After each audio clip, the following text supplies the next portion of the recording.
Welcome to Move Your Mind.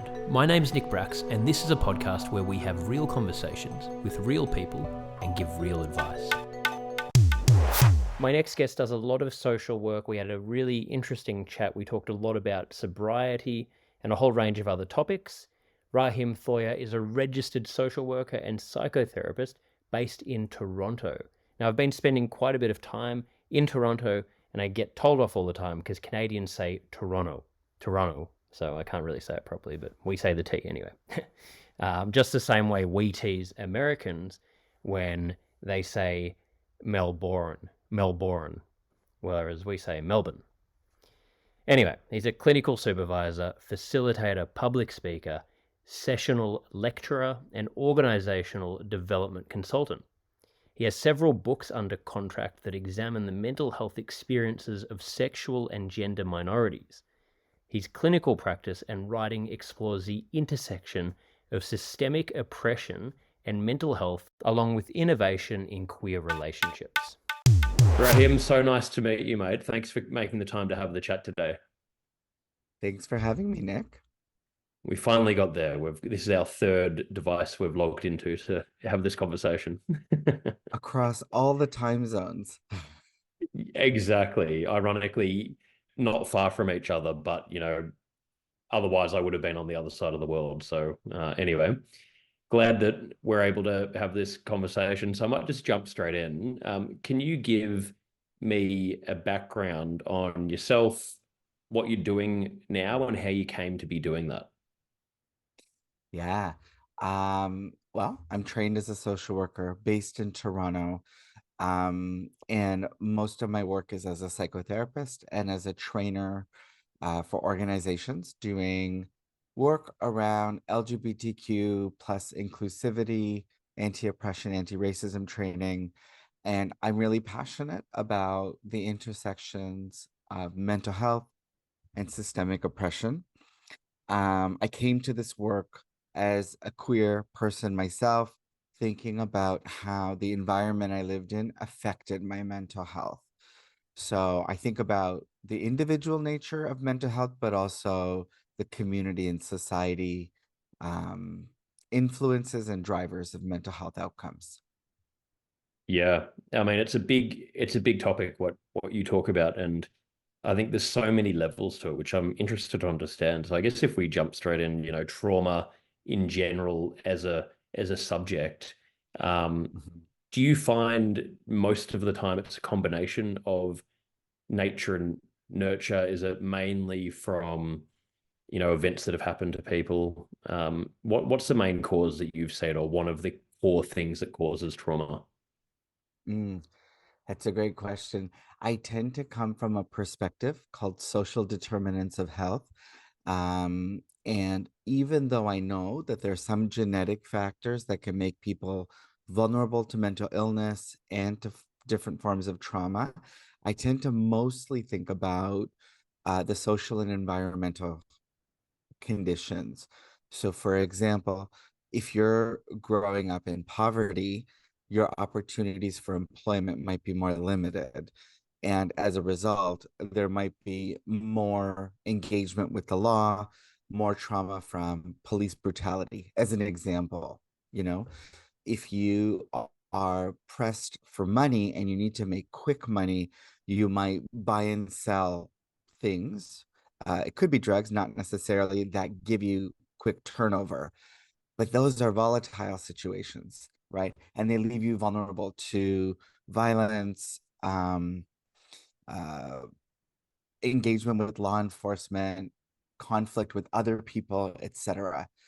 Another quick example would be, um, you know, I think about people even in Toronto who've grown up in neighborhoods where the schools have more funding versus other schools. And you just look back and think, oh wow, this person is so well-rounded and had so many opportunities. They've traveled, they've gone, they were part of a ski club, a swimming club, etc. And then people from other communities just have fewer opportunities. And the fewer opportunities leaves you vulnerable in some ways. Um, And so I'm often thinking about the impact of the environment. As a queer person myself, I wouldn't say that I'm vulnerable to trauma because I'm gay, but I would say I'm have been vulnerable to trauma because I live in a society that's homophobic, for example. Absolutely. I think, yeah, anyone who's in a situation where you're a minority or more likely to, be susceptible to bullying, to discrimination, Mhm. whatever it is, I guess you're more likely to suffer from it. Yeah, I would say so, and then there's some things that are similar across different groups. Like, for example, a lot of my work is around substance use and addiction. And of course, people across different economic groups struggle with substances. But I would say that when it's a problem for people, it usually expresses itself differently, based on some of your social identities, right? Like if you come from a community that is wealthier or a family that's wealthier, you can afford really great treatment.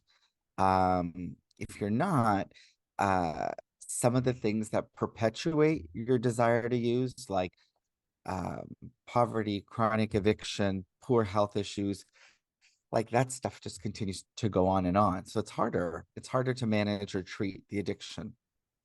You get stuck in, yeah, I guess a vicious cycle at that point because it's so hard to get out of. And then you don't have the resource, the support to get out of the situation. So you get further stuck into it. And it's like, it's so, you really need something to break that cycle. Hmm. Yeah, absolutely. And I think breaking that cycle is so tough. I know you've seen it in Australia and now that you're in America and also in Canada. There's some communities that have been disenfranchised for generations. And there's some people in those communities that experience upward mobility. And then there's lots of people who don't necessarily. Um, but even when you do make it out of a vicious cycle, there's still different kinds of historical trauma that unfortunately people experience. I know both in Australia and in Canada, that conversation usually is around Indigenous communities, um, and cycles of Yeah. trauma, um, that are hard to break out of. Absolutely. And, we have a huge problem with Indigenous communities in Australia as well. I couldn't believe it when I first moved to Canada.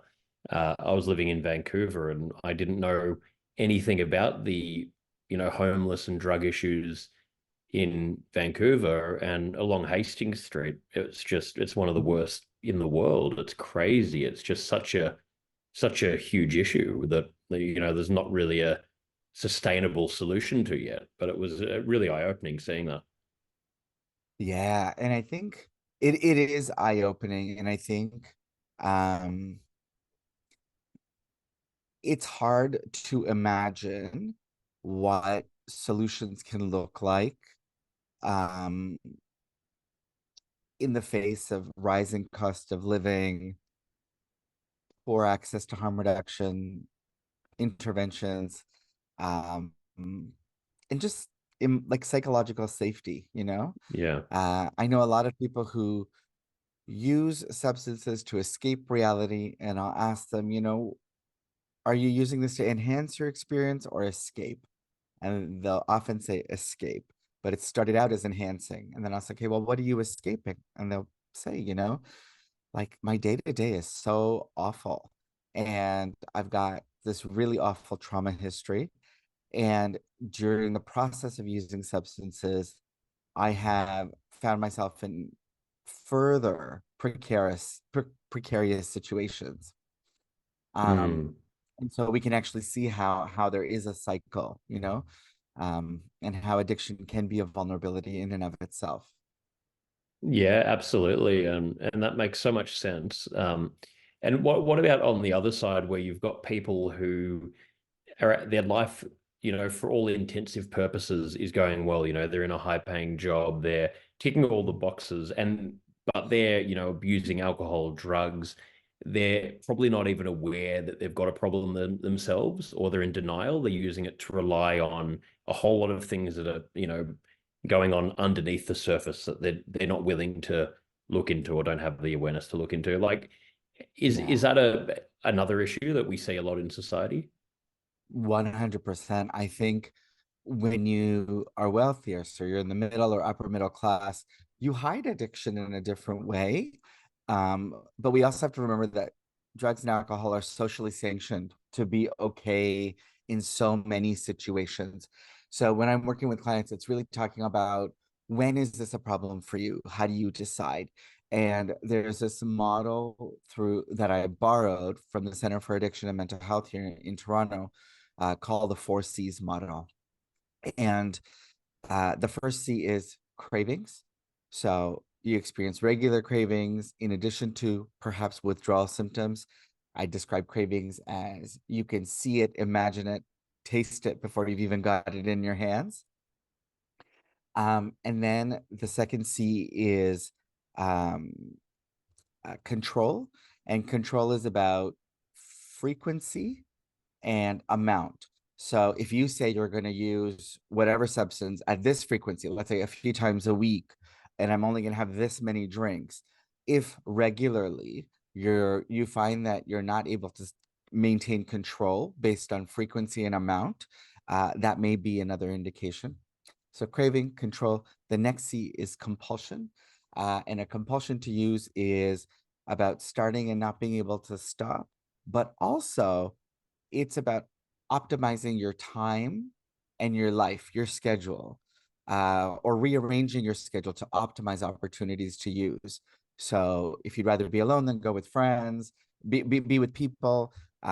If you go to some parties and skip others, you kind of rearrange your life so that you're around people that make you feel good about using substances. So Mm. compulsion to use, optimizing opportunities to use. And the last one, the last C is consequences, continuing to use despite consequences. And I often see a balance, right? There's a cost to everything, but if the cost outweighs the benefit and then you continue using, that might also be a sign of a problem. So I hate to be so grim about it because I know that drugs and alcohol can be fun.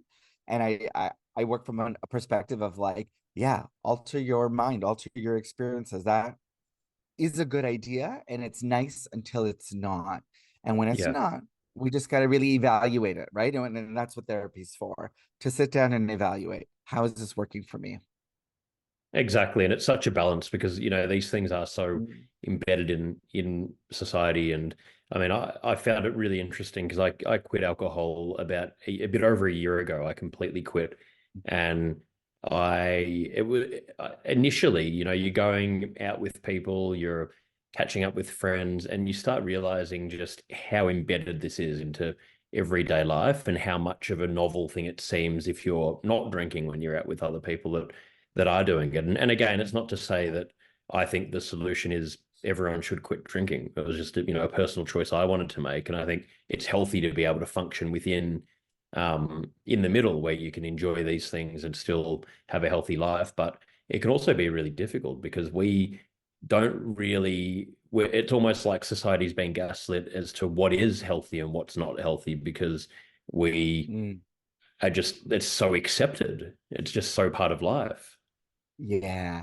I was watching a comedy special recently where the comedian made this joke about going to a house party, and the one vegan is disgusted by all of the meat items on the charcuterie board, and then suddenly that same person is doing all of the cocaine in the apartment. And you think, It's so true though, and you hear those, and I've seen that those situations so many times. It's so funny. yeah.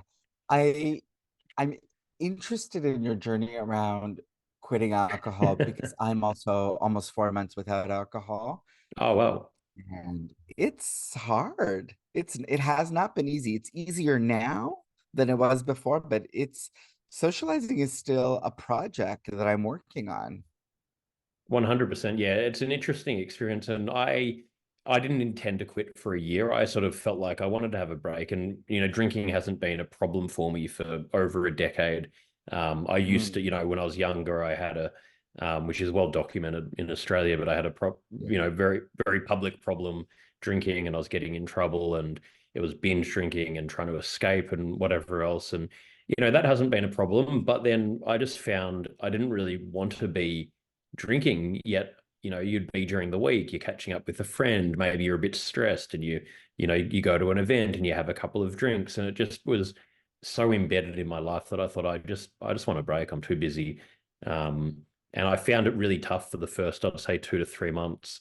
Um, Yeah. just finding that balance, learning to be able to still go out and be around alcohol without feeling like I needed it to join in.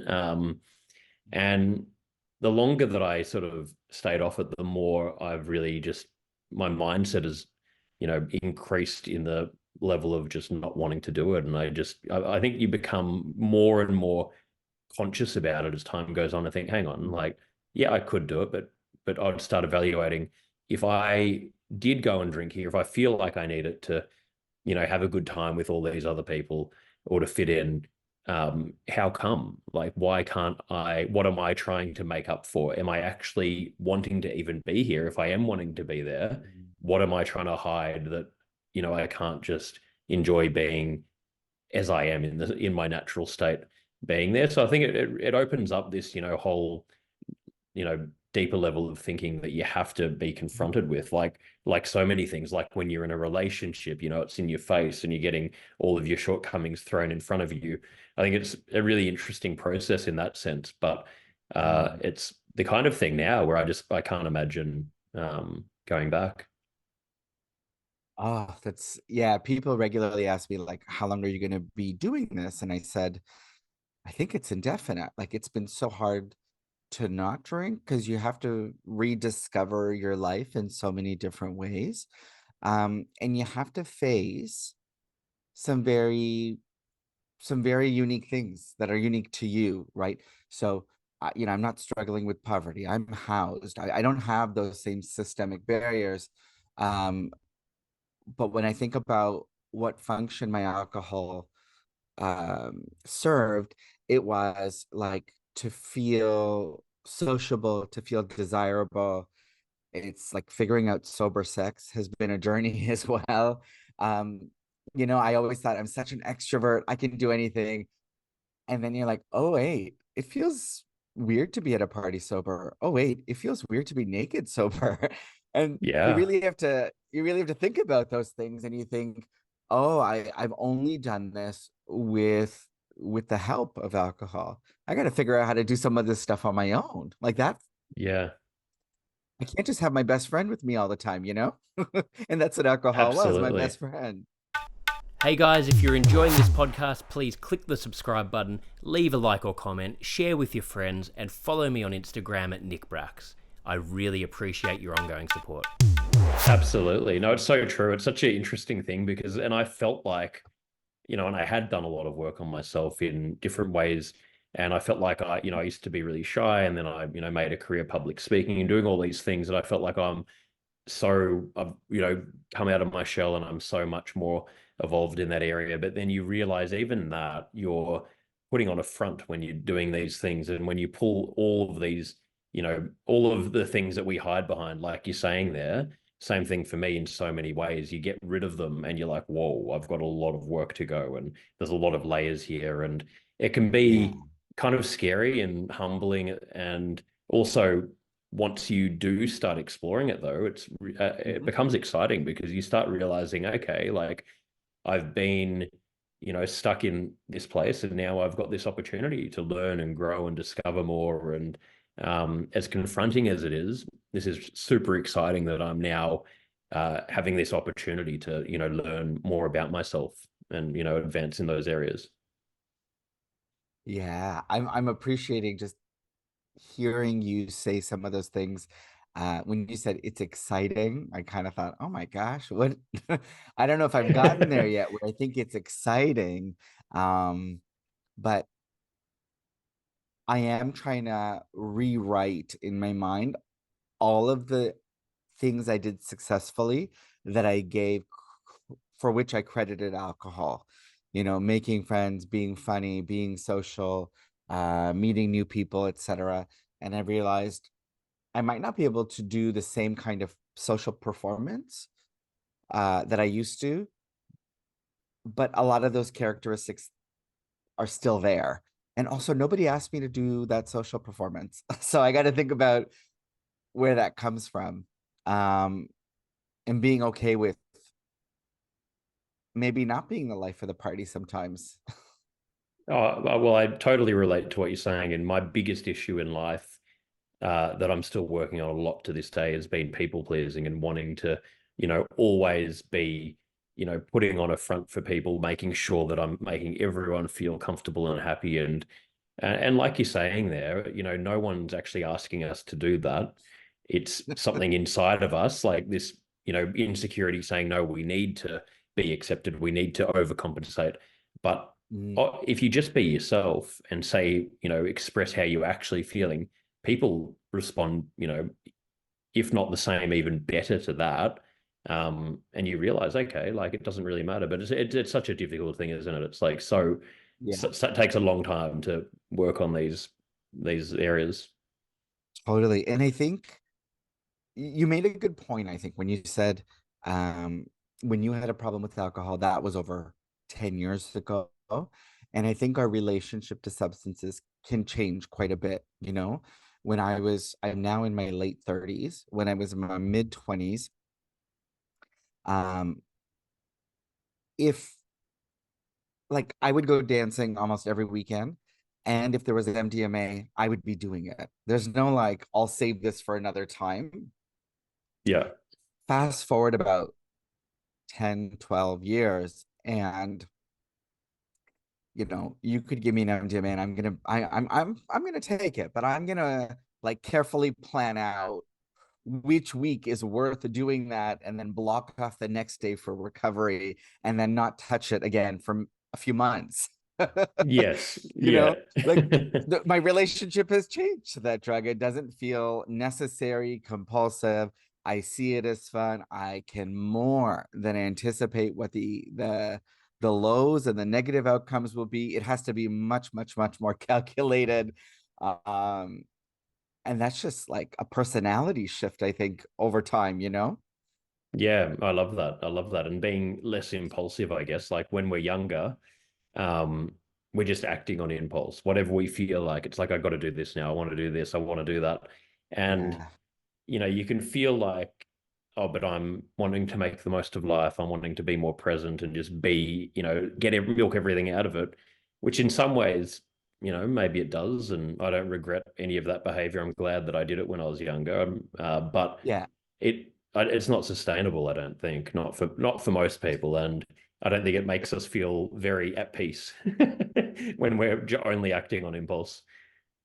Oh, yeah. No, no. I mean, I think about the other thing I do impulsively is shop online. And I've really Yeah. slowed that down because I'm also, you know, I don't need, like, no one needs that much stuff. Yeah. I do have a bad habit of buying books, and I keep telling myself, you know what? This is cheaper than a whole whack of other things you could be doing. So I'm going to give myself a pass for now. Um, but to that point, to that end, I mean, when I think about impulsive behavior, one of the things I realize in therapy is, in my own therapy, is that when I'm being impulsive, I either want to celebrate because something has gone really well, or I want reassurance and like a congratulatory hug. There's actually a need there for being witnessed. And somehow that translates into like an impulsive choice, like a drink, a purchase, whatever. Um, uh, or the impulse comes from feeling out of control or a bit gloomy and wanting to just get a bit of a bump, you know, Yeah, because no pun intended. I guess that's what people do with cocaine. They get a bump. But exactly. I'm talking a bump in mood, you know? And I think at impulsive times, I need to think about, what does this represent? What does this mean to you? What is the underlying need? Because sometimes the underlying need is like reassurance, witnessing, uh, acknowledgement, love, all of these kinds of things that actually the thing you're doing impulsively isn't going to give you. Exactly. exactly. It's so true. It's so true. And we, it just takes pausing and assessing it, doesn't it? To look at that. Yeah. And it's funny, these behaviors that we do that we feel like are going to fill that void actually are, only making us go deeper into it. So it's so Yeah. counterproductive, but it's just uh, yeah, because it's uncomfortable for us to confront that. But I love how honest you talk about all this stuff. Oh, you know what? Thank you for that. And I think as a therapist, I'm constantly confronting my own Yeah. demons or just my own sense of self that's also evolving. Um, and I also don't have any regrets about the past. I have lived in a very full way, and I'm trying to figure out what living in a full way means without alcohol. I'm California sober, which means I can still do cannabis. But Yep. I'm realizing, I don't necessarily want to do that socially. So like, that's fine if I'm watching TV. Um, Yeah. and then I'm thinking, if I ask myself the same question, like, Raheem, what need are you fulfilling? I'm thinking, I want comfort. I want a bit of escape. I want to enhance my experience. Like I want to, and part of that need gets met if I use a weighted blanket and have a snack. So, Yes. those are just other things I think about. I'm like, I think cannabis is fine. It's not a problem for me, but I'm constantly asking myself, like, what is the need that's getting met here? What is the thing you want? Exactly, exactly. Which, yeah, that's the same process I went through where, you start becoming more aware of that and trying to, yeah, assess what's actually missing here. What am I looking for? So I love that. Well, I'd love to I'd love it if you can, keep me posted on how you go on your sober journey. Um, I yeah, because will it's an be in interesting touch for experience. sure. For sure. Well, so back onto, trauma and addiction, how difficult is it to address these, and what are some of the first steps, or even if one of my listeners Mm. is wanting to deal with one of these issues, what's the first step that people can take if they want to get help for that? Yeah. I think first people need to evaluate whether a particular substance has become a problem for them. And you Yep. might do that by thinking about the four C's: craving, loss of control, compulsive use, and consequences. And then I would say just reflect on how your relationship to substances has changed and how have substances served you. Because when people start using something, it's for fun, to socialize, to enhance their experience. But over time, new emotions come to the surface and new memories come to the surface. So think about how the substance has guided you to a new place. And what would you talk about if you went to therapy or you talked to a friend or you went to a mutual aid group like AA, for example, that has come to you as a result of your substance use, right? I don't like the idea of thinking that all substance is bad. I would suggest that there was something about the substance that helped you recognize some of the deeper issues, some of the trauma. And for some people, they can do a workbook like structured relapse prevention that helps them think about their readiness level, helps them do tools like the decisional balance around making a change, identifying situations that trigger desires to use. So, structured relapse prevention is something that I've used in my practice. And it's a series of worksheets that draws on motivational interviewing and cognitive behavioral therapy. You can do some of it on your own, you can do it through a group. I think one thing that is really, really helpful that you can't do on your own is hearing other people's stories. An incredible number of people feel like they're alone and isolated. And when they realize their substance is a problem, immediately they feel a lot of grief. And the grief is about two things. One is, if I stop using this, does this mean I won't have friends or I can't participate in social settings the way I used to? And two, the second part of the grief is about your own sense of self. People start to say, oh no, I'm one of the people that isn't in control. And I thought I would always be a person who's in control. So you're Mm. grieving an idea you had about yourself. So you've got to give yourself some space to grieve. And I would say do a deep dive, listen to other people's stories, think about what works for you. You could do something like harm reduction, where you think about reduction goals that could work, and then you have to do some planning around that. And the way we did around alcohol, you might say, I don't know that the reduction goal is working. I think I need something more, um, a bit more drastic for what I'm experiencing. So you just have to evaluate it, right, to see what you need. Hey guys, if you're enjoying this podcast and want to learn more, I've released my first book, Move Your Mind: How to Build a Healthy Mindset for Life, where I talk about my own journey with mental health and share tips from experts on how to maintain a healthy mindset. You can buy the book on Amazon or through my website at nickbracks.com/book. Yeah, absolutely. And yeah, when you say that, that's what I've actually found with quitting alcohol. I feel like it's almost in some ways easier to completely quit than to try and limit yourself to, the most I'm going to have is one drink when I go out, because you don't have to, there's no decision to be made. But if you go and have Yes. one drink, you're going to slightly get, it's going to let your guard down a little bit. You might have another one, and it's so hard to temper it then, but to just stop, Yes. that's what a big thing I found. Yeah, it's hard to stop. And uh, for me, I'm a social person. It's hard for me to discern which situations I'm going to drink in and which I'm not. And if I'm Yeah. doing something social every day or every 2 days, then I'm drinking in those times. And if every occasion feels special, every person I'm with is certainly special. Does that mean I can have a whole bottle of wine with each of those people? Right? Because that's what I was doing, and that's a bit too much. Yeah. Uh, Yeah.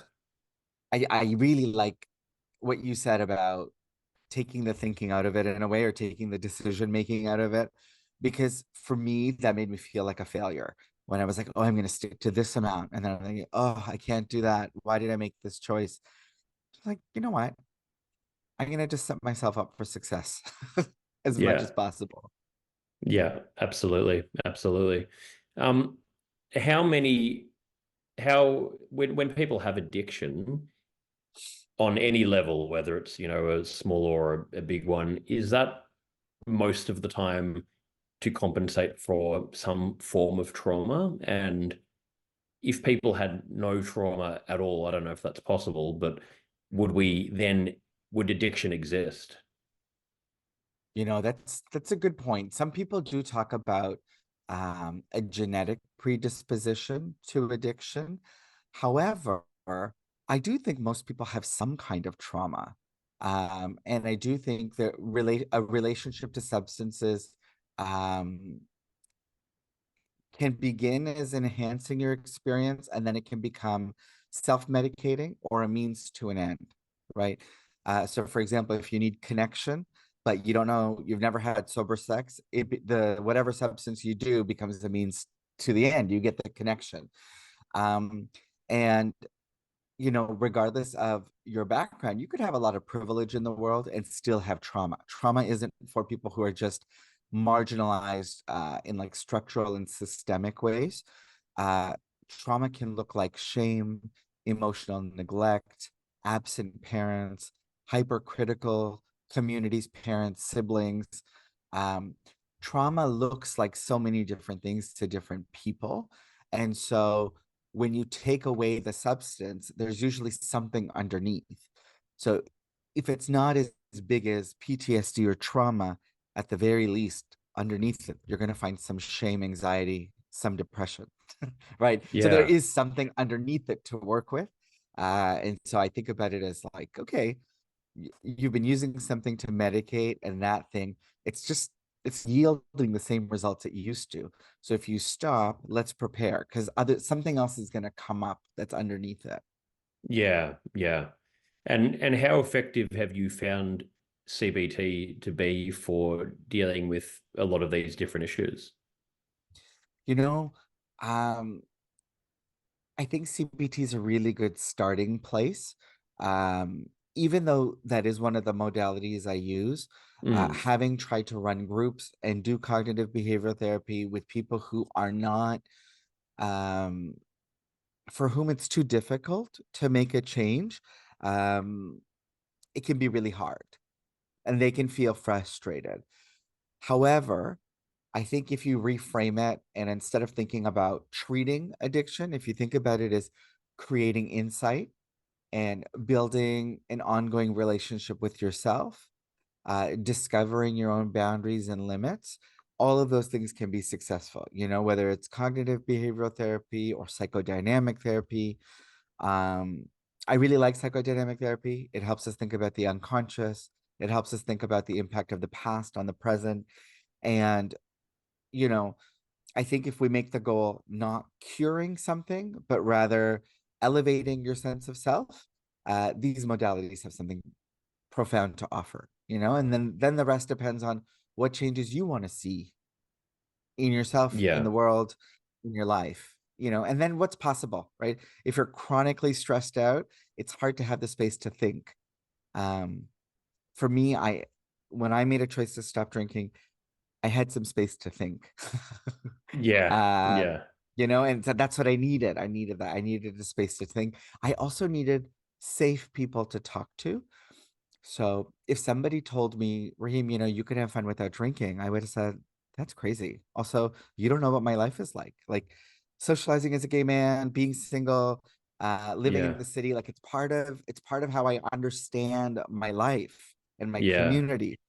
But I needed to have a conversation with somebody that was from my community who was like, Raheem, here's how I did it. And it just Yes. hit differently. It just hit differently. So that's what I would call a kind of psychological safety that I think is nice. Um, Yeah. yeah.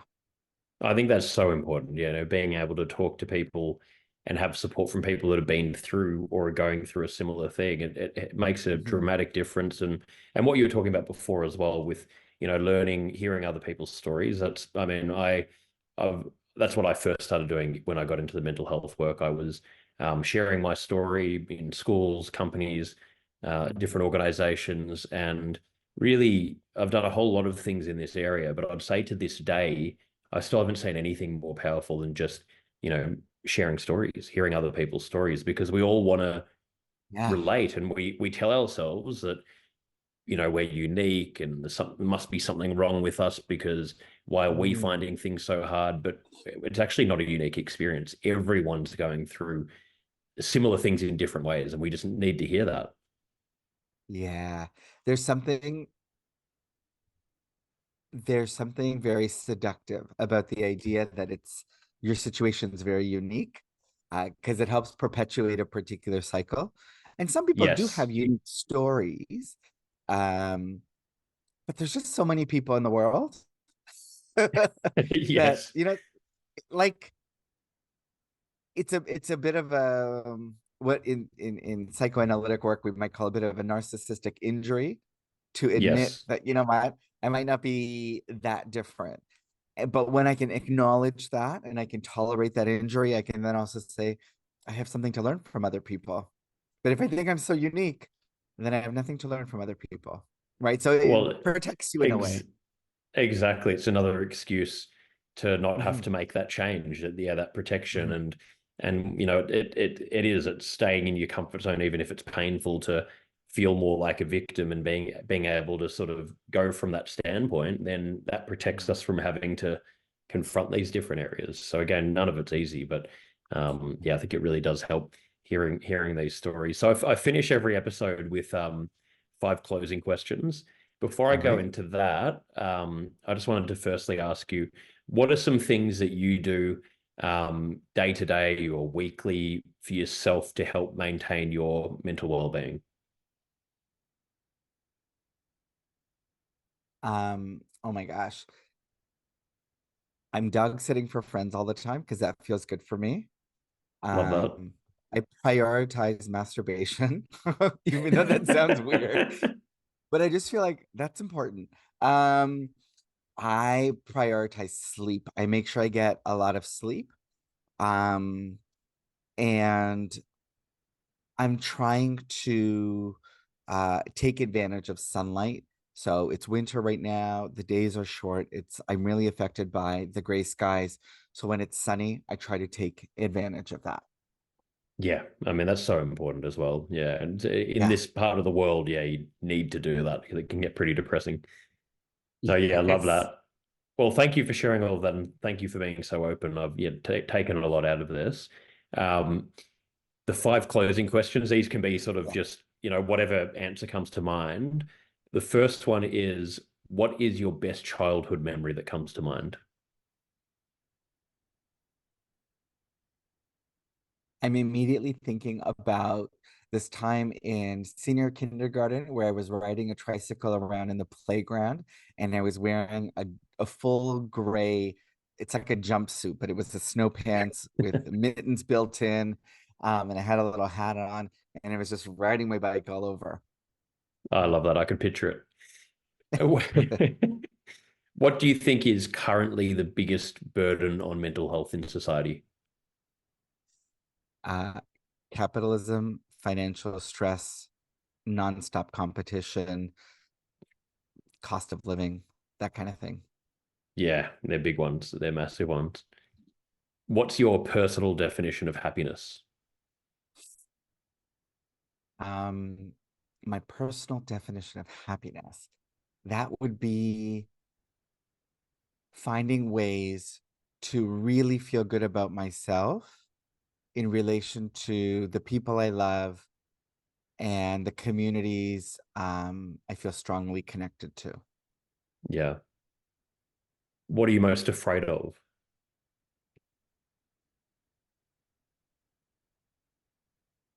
Failure. I'm also, in particular, I think, have a big fear of failing in a romantic relationship. Yeah, which is a big one for so many people. Mhm. What are you most proud of? Um, the community I've carved out for myself. Um, I'm incredibly lucky to have a beautiful group of friends and a nice community. But I also feel proud that I've worked at maintaining that and kept really great people around. I love it. Well, yeah, thank you again for being so open. Where can we send our listeners if they want to learn more about you or the work you're doing? Um, well, they can visit me um, at all my links, which is ladyativan.com. Ativan is Ativan, just like the anxiety medication. So it's ladyativan.com, and you can get all my links there. There you go. We'll put them in the show notes, so make sure to check them out. And yeah, Rahim, thank you again for making the time. I've really enjoyed connecting with you and yeah, really appreciate it. Thanks for having me. Thanks to Rahim Thawer for joining me today for Move Your Mind. Also, a huge thank you to those of you listening. I really appreciate your support. If you'd like to learn more or connect with me personally, visit www.nickbracks.com or send me a DM on Instagram at nickbracks. Please don't forget to click the subscribe button, leave a like or comment, share with your friends, and follow me on Instagram. It really makes a difference. Thank you so much.